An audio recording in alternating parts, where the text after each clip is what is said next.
All right, so you've been curious about empathy, how to get better at it, and why it even matters. That's what we're diving into today. We're going to be using a WikiHow article called How to Empathize as our guide for this deep dive. But before we really get started, I have a question for you. Did you know that there are actually two different types of empathy? Yeah, a lot of people don't realize that. The article talks about affective empathy, and then there's cognitive empathy. So with affective empathy, you're really feeling what that other person is feeling. It's like their emotions are contagious or something. Oh, so like if your friend is going through a rough breakup and you start tearing up too. Exactly. And then there's cognitive empathy. That's when you're able to understand their perspective and put yourself in their shoes. But you're not necessarily feeling those same emotions yourself. Okay, so it's like feeling the emotion with them versus understanding why they're feeling that way. Yeah, that's a good way to put it. And it's important to remember that sympathy is not the same as empathy. With sympathy, you're feeling sorry for someone. But empathy is about really trying to connect with their experience. So it's not just about saying, oh, I'm so sorry you're going through this, but it's more about trying to understand their perspective, like what it's actually like to be in their shoes. Right. And here's something interesting. The article says that empathy isn't something you're born with. It's actually a skill you can develop. You can practice it and get better at it. Wait, hold on. You're saying I can actually get better at this whole empathy thing? That's amazing. But how do we actually do that? Well, the article gives us a few different techniques, and we can definitely dig into those. One that I thought was interesting is active listening. Oh, yeah, I've definitely heard of that, but I'm definitely guilty of sometimes zoning out in conversations and just thinking about what I want to say next instead of really paying attention to the other person. Yeah, I think we've all been there.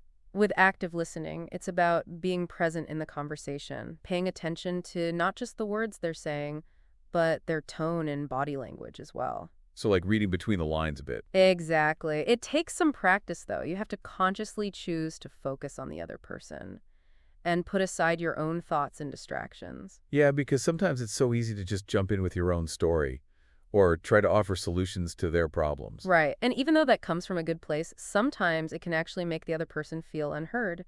The article also mentioned that it's helpful to give small verbal cues while you're listening, like, or I see, just to show that you're engaged. But don't interrupt. I have to admit, I'm still working on that one. Sometimes I get so excited about a topic that I accidentally cut people off. It's something we can all work on. The article also talked about stepping into someone else's shoes. That's a classic empathy-boosting exercise. Oh, that sounds interesting. How does that work? So it basically involved imagining a specific scenario and then really trying to feel what it would be like to be in that situation. And I mean, really feel it, not just thinking about it logically, but connecting with the emotions involved. Okay, give me an example. Okay, so imagine that you're a recent college graduate, you just landed your first job in a new city, you're feeling super excited, but also really overwhelmed, you're on a tight budget, you're trying to figure out a new routine, and you're feeling lonely without your usual support system. Wow, I'm already stressed just thinking about it.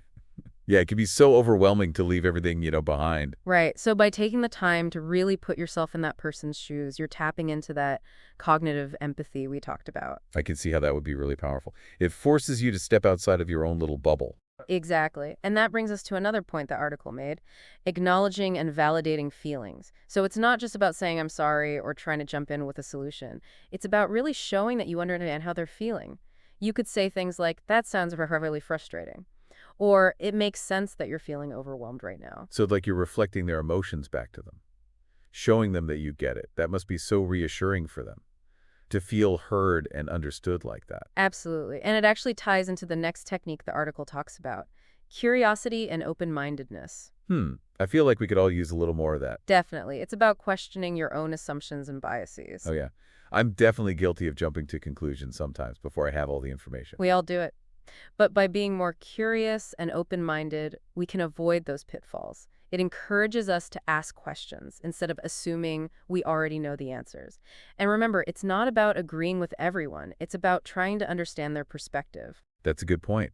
It's so easy to get caught up in our own little world. Exactly. The article also mentioned something really interesting, sharing our own feeling as a way to build empathy. Oh, I like that. Yeah, vulnerability is a powerful thing. When we share our authentic selves with others, it creates a safe space for them to do the same. That makes sense. It's like when someone else is brave enough to open up to us, it gives us permission to do the same. Right. And speaking of opening up to new perspectives, the article talks about the power of books and stories. Oh yeah, I love this one. It's incredible how we can experience the world through different characters' eyes and learn so much about human emotions and motivations. Especially fiction. Studies have shown that reading fiction can actually enhance empathy. It allows us to step into the shoes of those characters and experience their joys and sorrows. There was this book I read recently. It totally changed my perspective on a certain social issue. I don't want to spoil it for you, but it was like a light bulb went off in my head. Wow, that's amazing. That's a great example of how powerful storytelling can be. But let's step back for a second. Why does all this even matter? Is empathy just a nice-to-have quality? Or does it actually make a difference in our lives? I'm glad you asked that. The WikiHow article actually makes a really strong case for why we should all be trying to be more empathetic. I think deep down we all know it's important, but sometimes it's good to have those benefits spelled out. I agree. One of the most obvious benefits is stronger relationships. Empathy is the foundation of any healthy relationship, whether it's with a romantic partner, a family member, a friend, or even a coworker. Yeah, totally. Who doesn't want deeper, more meaningful connections with the people they care about? I actually have a personal story about this. Oh, really? Yeah, so one time I had this misunderstanding with a close friend. It could have easily turned into a huge argument.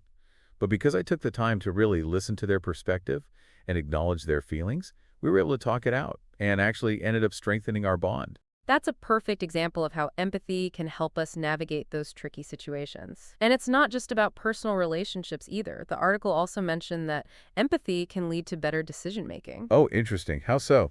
Well, think about it. When we're able to accurately read and understand the emotions of others, we can make more informed decisions. Decisions to take their needs and perspectives into account. So it's not just about being nice. It's about being smart, too. Exactly. It's a key part of emotional intelligence, which is becoming increasingly important these days. Absolutely.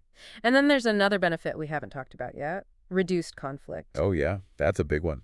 Empathy helps us find common ground, even when we disagree. It allows us to see the situation from different angles and find compromises that work for everyone involved. That makes so much sense. Instead of getting stuck in that me versus them mentality, we can approach conflict with a more collaborative spirit. Right. We can look for solutions that benefit everyone. So we've got stronger relationships, better decision-making, and reduced conflict, all thanks to empathy.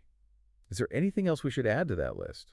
You know, the article doesn't really touch on this specifically, but I think it's important to talk about the impact of empathy on a larger scale. Oh, yeah, like in society as a whole. Exactly. When we cultivate empathy on a personal level, it has this ripple effect. It creates a more compassionate and understanding world. I love that. Imagine if we applied these principles of empathy to things like social issues, political discourse, even global conflicts.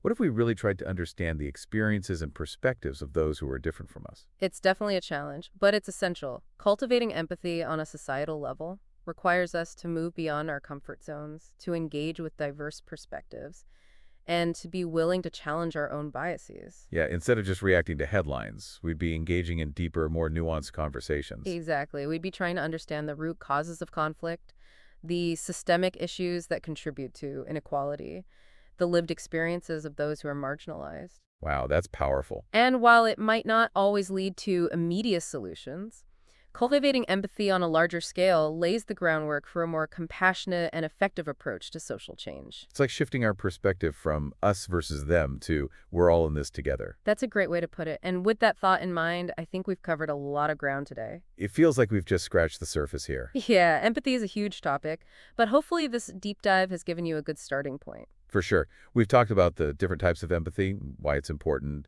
and how to cultivate it. But I keep thinking about one thing. What's that? The WikiHow article mostly focuses on empathy in our personal relationships.